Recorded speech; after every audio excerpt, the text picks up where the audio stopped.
축하하고 기념하는 참으로 뜻깊은 아주 참 귀한 복된 날입니다. 깊은 어둠을 뚫고 새벽 동이 트면서 십자가 고난 가운데 죽으셨던 그 예수님 장사 지냈던 그 무덤이 비어 있음이 발견이 되었습니다. 그야말로 배신입니다. 죽음입니다. 외로움, 고통, 버림받음, 어떤 실패의 상징이었던 무덤입니다. 근데 그 무덤을 가로막았던 돌이 없어졌고 무덤 안에 마땅히 있어야 될 시신이 사라진 겁니다. 예수를 죽인 자들에게 있어서는 그것은 너무나 수수께끼 같은 일이었습니다. 그야말로 귀신이 곡할 스캔들이었던 거죠. 예수님을 따르던 사람들에게 있어서도 처음에는 그야말로 이해할 수 없는 놀라운 일일 뿐이었습니다.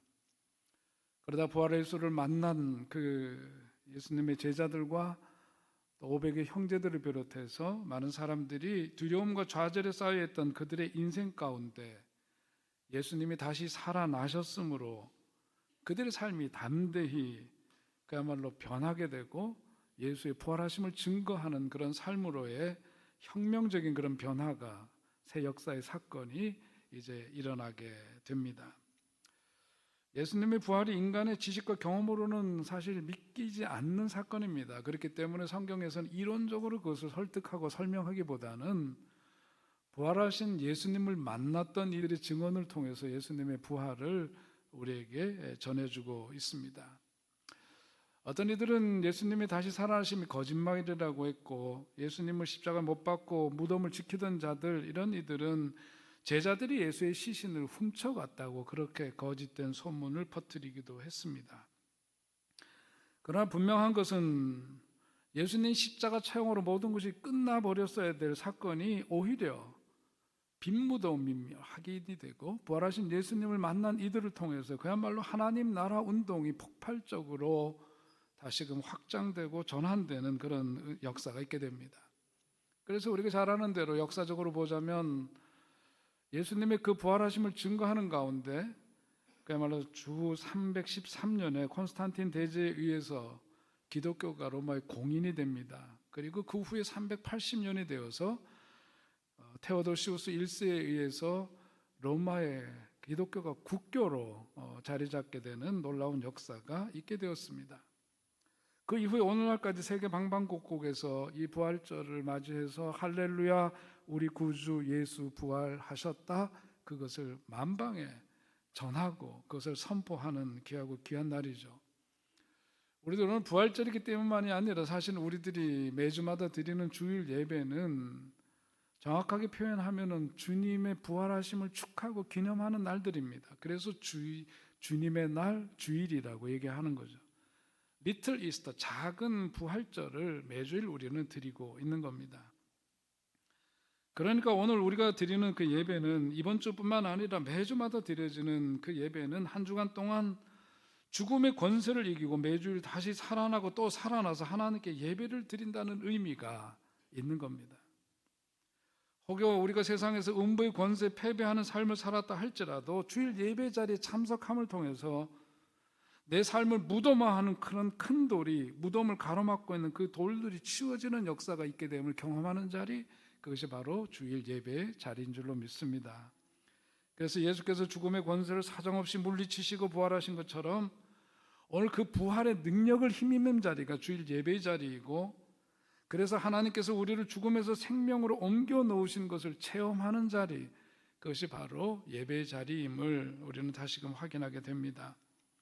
예수님 만나면 그래서 변화되게 돼 있어요. 부활하신 예수님을 만나면 삶에 어떤 혁명적인 변화가 따를 수밖에 없습니다. 오늘 성경의 이야기는 예수님께서 부활하신 이후에, 예수님 부활하신 이후에 주님을 만났던 이들의 이야기인데, 그 세 부류의 사람들이 있었음을 성경은 우리에게 전해주면서 부활하신 예수님을 만나야 한다, 부활하신 예수님 만났을 때 일어나는 삶의 변화에 대한 이야기를 하고 있습니다. 첫 번째는 부활하신 예수님 만나면 어떻게 되느냐? 슬픔이 사라진다, 그걸 보여줍니다.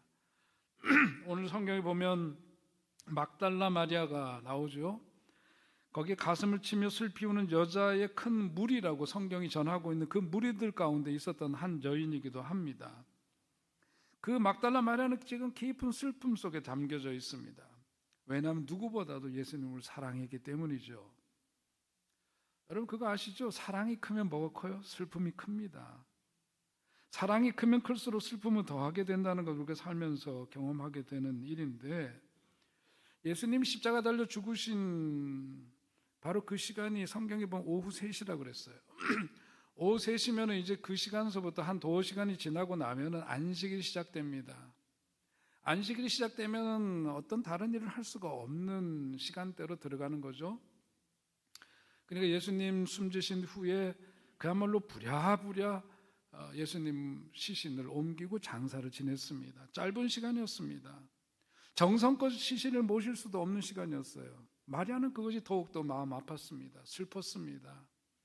그런 깊은 슬픔을 안고 안식일이 시작되었으니 어찌할 바를 모르다가 그 이제 이틀 후에 그야말로 3일째 되던 그 새벽에 누구보다도 일찍 예수님의 그 시신을 수습하기 위해서 무덤을 찾았는데, 거기에서 마땅히 죽어 있어야 될 그 시신은 간데 없고 거기서 부활하신 예수님을 만나는 겁니다. 슬픔 속에 있는 마리아를 향해서 예수님 말씀하시죠. 여자여 어찌하여 울며 누구를 찾느냐. 동산직인 줄 알았어요. 그래서 마리아가 말합니다. 주여 당신이 옮겼거든 어디 두었는지 내게 이르소서, 그리하면 내가 가져가리이다. 절박한 마음입니다. 그런데 그때 주님께서 음성을 들려주시죠. 다시 마리아야 부르십니다. 정신 차리고 보니까 이 마리아라고 하는 음성은, 자신을 부르는 음성이 죽으신 예수님의 목소리인 거예요. 낯익은 목소리입니다. 마땅히 죽었다고 생각했던 예수님의 그 음성을 듣는 순간 그는 너무나 놀라서 라보니, 선생님이여 그렇게 부르죠. 평상시에 주님을 부르시던 그 말로 주님의 음성을 듣는 순간 그렇게 예수님을 부릅니다. 그러면서 죽었던 그분이 다시 살아나심을 거기서 만남으로 확인하게 되었을 때 그의 마음이 어떠했을까? 시편 30편 기자가 노래하고 있는 것처럼 나의 슬픔이 변하여 내게 춤이 되게 하시며 나의 베옷을 벗기고 기쁨으로 띠띠우셨나이다 하는 그 말씀 그대로 그 슬픔에 젖어 있던 그 마음 가운데 기쁨이 그야말로 춤추는 듯한 그런 마음이 그에게 일어났음을 우리는 능히 헤아릴 수가 있는 거죠. 부활하신 주님을 만나야 된다. 그래야 슬픔은 떠나간다. 말씀해주고 있어요. 여러분, 우리는 살아가면서 겉은 멀쩡해 보이지만 그 마음속을 들여다보면 슬픔 한 자락씩은 다 깔고 살아갑니다. 그걸 품고 살아가는 게 우리의 인생이에요. 멀쩡한데 보이지만 그 마음속을 헤집어 보면 슬픔 한 자락씩 다 있어요. 아픕니다. 슬퍼요. 외로움도 있고 그렇습니다. 인생은 그 자체가 슬픔이라고 해도 과언이 아닐 정도로 우린 인생 살아가면서 그 슬픔을 안고 살아가는데 누구나 다 그것을 그냥 드러내지 않고 감추고 아무렇지도 않은 척하고 살아갈 뿐이죠. 지난주 수요일은 세월호 참사가 일어난 지 11주년이 되는 날이었습니다. 아시는 대로 저도 겨자씨 국민일보에다 쓰면서 제가 원래 글 쓰는 사람도 아니고 그러다 보니까 뭘 표현하긴 해야 되겠는데 그저 짧은 600자 이내에 뭘 표현하기도 어려워서 짧은 글을 썼습니다마는 참 마음 아픈 일이죠. 304명의 그 희생자들 생각하면 그 가족들이 여전히 11년이 지났지만 아픔을 안고 살아가고 슬픔 속에 있을 걸 생각하면 참 저희도 마음이 아립니다. 안산에 있는 세월호 합동 분향소에 한 엄마가 딸에게 적어놓은, 세월호에서 끝내 나오지 못한 딸을 생각하면서 쓴 편지입니다. 이렇게 쓰여 있어요. 너는 돌 때 실을 잡았는데 명주실을 새로 사서 놓을 것을 쓰던 걸 놓아서 일이 되었을까? 엄마가 다 늙어 나와서 오래 품지도 못하고 빨리 나왔지. 한 달이라도 더 품었으면 사주가 바뀌어 살았을까? 엄마는 모든 걸 잘못한 죄인이다. 몇 푼 더 벌어보겠다고 일하느라 마지막 전화 못 받아서 미안해. 엄마가 부자가 아니라서 미안해. 없는 집에 너같이 예쁜 애를 태어나게 해서 미안해. 엄마가 지옥 갈게, 딸은 천국에 가. 그리고 썼어요. 이런 참사 희생자 가족뿐이겠습니까? 우리들도 사실 마음을 헤집어 보면 어떤 상실에 따른 슬픔을 안고 살아갑니다. 나보다 먼저 떠나보낸 남편이나 혹은 아내나 자식이나 형제나 부모나 친구를 먼저 떠나보내고 세월이 흘러도 그 아픔이 가시지 않은 그 슬픔 한 자락들이 우리들 속에 있을 거예요.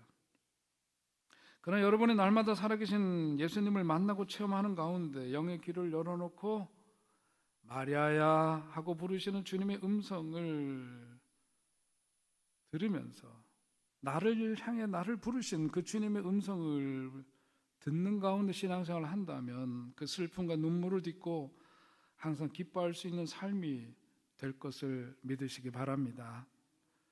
우리가 살면서 보면 본의 아니게 정말 거지 나사로와 같은 신사가 되었다고 생각하는 분들도 계실 거예요. 나도 남들처럼 좀 잘해보고 뭔가 앞서서 갈 수 있으려는 기대 속에 살았는데 좌초된 인생 속에 거지 같은 인생이다 그러면서 주저앉아 있는 이들도 없지 않을 겁니다. 한때는 잘 나간다는 소리를 듣고 성공했다는 소리도 들었을지 모르지만 어느 날 자기 인생이 내려앉아버린 듯한 그런 현실에 처한 분들도 왜 없겠습니까? 고개 숙인 아버지, 고개 숙인 남편으로 살지 않으면 안 되는 그런 분들 가능한 거죠.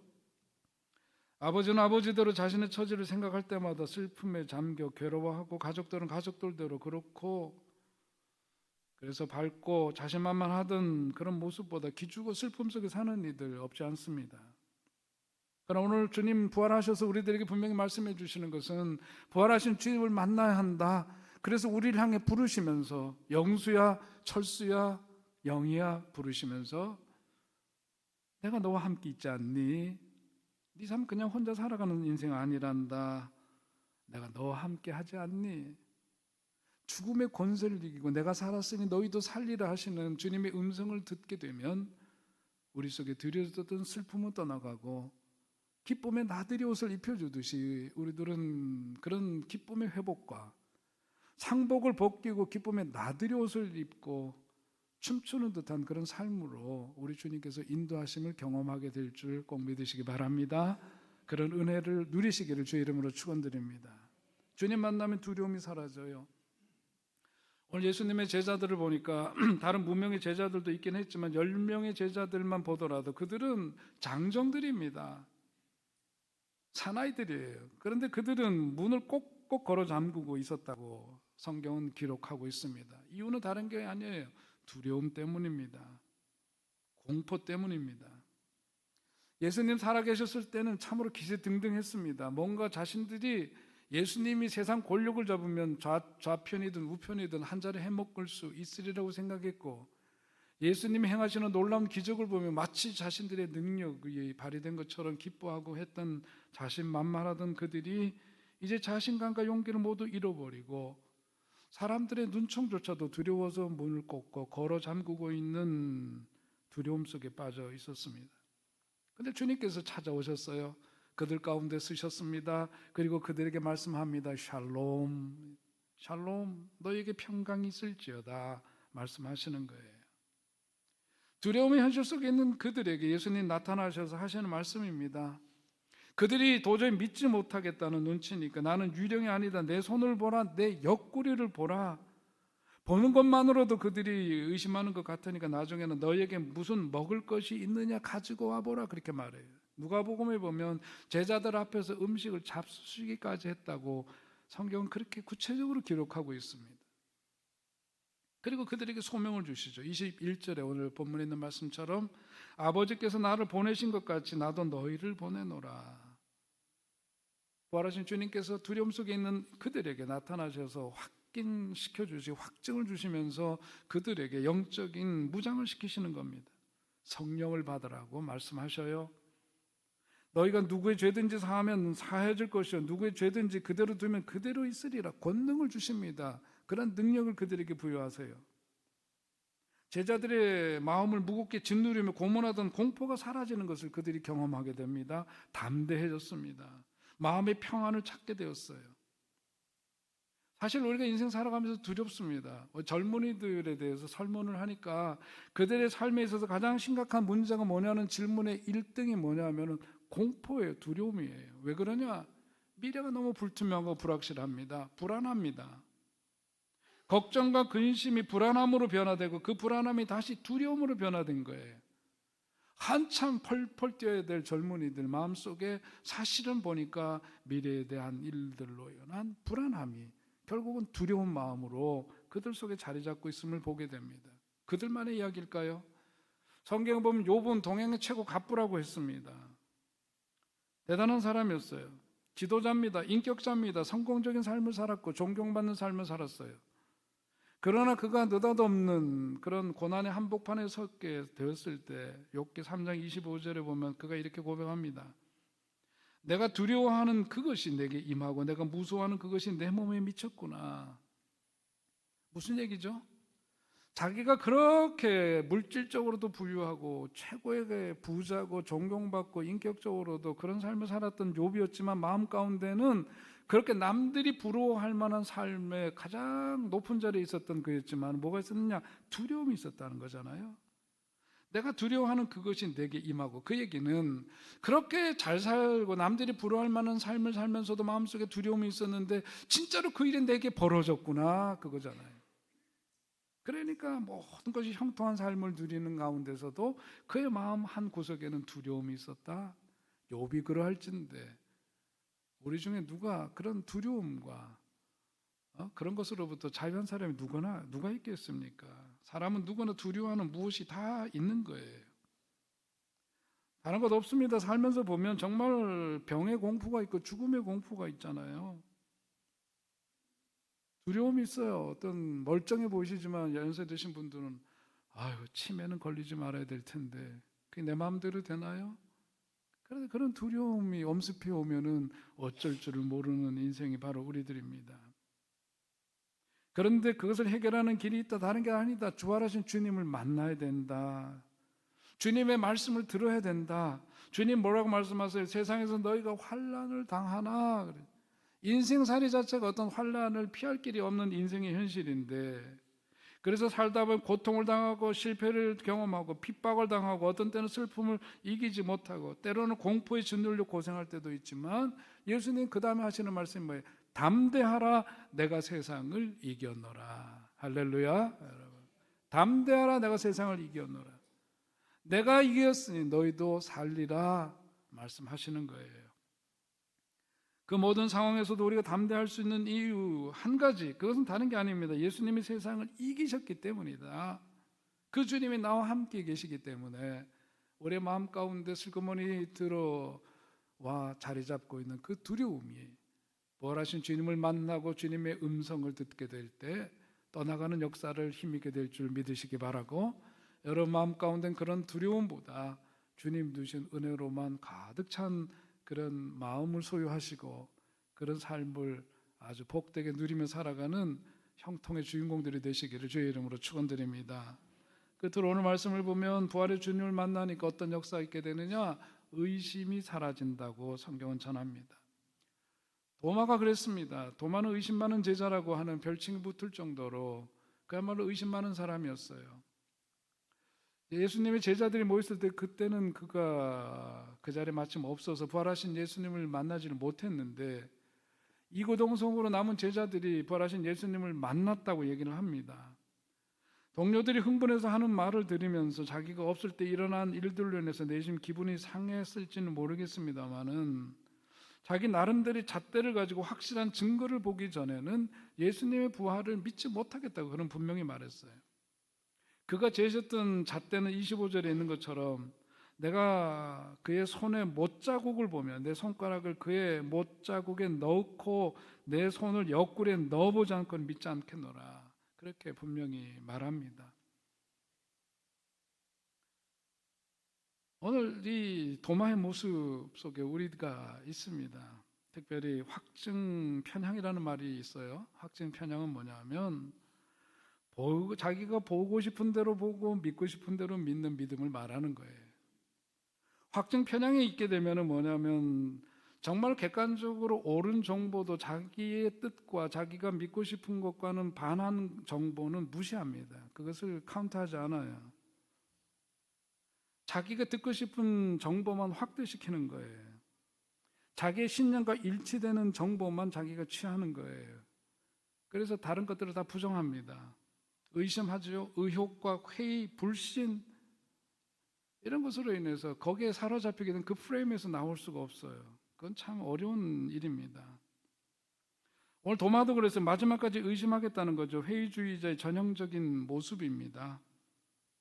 소위 말해서 합리적인 사고를 하는 사람일수록 회의주의자가 되기가 쉽습니다. 그러나 세상에 있는 것들 중에서 가만 따지고 보면 사실 우리가 앞뒤가 맞아야 맞아 떨어지는 것이 사실 얼마나 되냔 말이에요.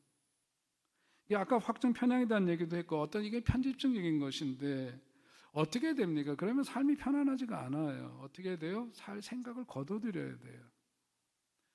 내가 믿고 싶은 대로 믿고 내가 분명하다고 생각하는 것들로부터 좀 벗어나야 돼요.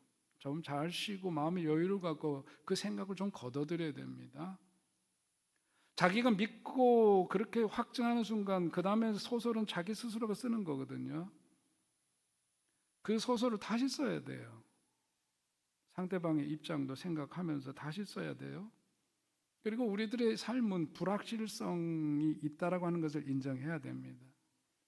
모든 것이 내가 하는 게 전부가 아니에요. 불확실한 부분이 있는 겁니다. 그러니까 오늘 이 도마의 경우에도 뭐냐면 자기가 갖고 있는 틀이 딱 있어요. 그거는 보고 만져보고 확실한 자기가 확인하지 않으면 안 되는 증거들, 그게 되지 않으면은 못 믿겠다 그거죠. 그런데 오늘 예수님께서 요한복음을 기록한 그 기록된 말씀을 보면은 도마처럼 의심하는 사람은 만사를 자기 잣대로 재어보고 믿으려고 하는데 정말 그렇게 되면은 믿을 수가 없는 거거든요. 그러니까 28절에서 결국은 부활하신 주님을 만난 도마가 뭐라 그러냐면 나의 주님이시오 나의 하나님이시니이다. 그렇게 확인을 한 다음에 그런 고백을 해요. 근데 예수님께서 그걸 가지고 뭐라고 말씀하시느냐면 믿음 없는 자가 되지 말고 뭐래요? 믿는 자가 되어라 말씀하십니다. 주님의 말씀을 듣는 순간 도마는 그때부터 믿음의 사람이 되었고 결국은 수십 년 후에 인도에 가서 복음을 전하다 순교하는 자리에까지 그가 가게 됩니다. 부활하신 주님, 지금도 여전히 살아계신 주님을 만나는 여러분 되시기를 주의 이름으로 축원드립니다. 예수님을 만나실 때 의심은 사라지는 거예요. 확신이 찾아옵니다. 소망이 없는 자가 소망을 갖게 됩니다. 방황하는 자가 분명한 인생의 길을 걸어갈 수 있게 되는 거예요. 우리는 그러니까 세상을 믿음의 눈으로 바라보아야 합니다. 사람이 결코 믿음의 대상이 될 수는 없지만 함께 서로 살아가면서 신뢰해야 되고 그러는 거죠. 예수 그리스도를 특별히 믿는 그 믿음을 가지고 보는 자의 눈에는 소망이 있다. 그것을 오늘 부활하신 예수님은 우리들에게 그것을 보여주시는 거죠. 부활하신 주님을 만난 제자들이 그로 인해서 변화가 되었습니다. 더 이상 두려움에 질려버린 겁쟁이 인생이 아니고 예수님 사셨다는 부활의 복음을 가지고 세상을 변화시키기 위해서 담대하게 복음의 증거자가 그들이 되었습니다. 오늘 부활절 이 아침에 드리는 예배를 통해서 하나님은 분명히 말씀하세요. 우리를 향해서도 너희들도 그렇게 살아야 한다 말씀하시고 있습니다. 오늘 주님께서 끝으로 정말 우리가 한번 상상력을 가지고 생각해 본다면 부활하셔서 가장 먼저 뭘 하고 싶으셨을까? 그렇게 믿었던 제자에게 등돌림을 당한 것에 대해서 당신의 감정을 좀 드러내지 않으셨을까? 그런 생각도 해보지만 예수님은 이것저것 다 떠나서 부활하신 주님은 어디로 가셨느냐 하면 갈릴리로 가셨습니다. 그 갈릴리 그 땅은 막달라 마리아를 만난 바로 그 현장이죠. 그로 하여금 사람 만든 곳입니다. 삭개를 만나 사람 만들고 병자들을 고쳐주시고 사람들을 가르치시고 죽은 나사로를 살리신 그 현장이에요. 그 땅으로 주님 가십니다. 무엇 때문이냐? 더 이상 죽음으로 사로잡혀 있고 미움으로 가득 차 채워져 있었던 그런 역사가 아니라 다시금 사랑과 생명의 하나님 나라 구원 역사를 위해서 고향 땅 갈릴리로 주님은 가셨어요. 그 갈릴리로 가심을 통해서 우리들에게 보여주신 것처럼 우리도 주님께서 갈릴리로 가셔서 행하셨던 그 원자리로 돌아가셨던 것처럼 우리도 있어야 될 그 집으로 돌아가야 되는 거고, 미움이나 질시가 아니라 사랑과 생명으로 새 역사를 위해서 우리는 마땅히 있어야 될 그 자리로 돌아가라. 부활하신 예수님은 우리를 향해서 오늘 말씀하십니다. 사망 권세를 이기시고 영원한 생명과 구원의 길을 열어주신 주님께 감사하면서, 부활하신 주님으로 인해서 우리 속에 있었던 의심은 떠나가고 두려움은 사라지고, 그야말로 주님 주시는 그 사랑으로 우리들 속에 이루어졌던 그런 슬픔은 떠나가고 새로운 생명의 역사를, 사랑의 역사를 새롭게 살아가는 여러분 모두가 되시기를 주님의 이름으로 축원드립니다. 우리 함께 이 시간 주님의 삶과 죽으신 부활을 기억하는 이 성찬의 자리에 여러분들을 초대합니다. 성찬 분구위원들 앞으로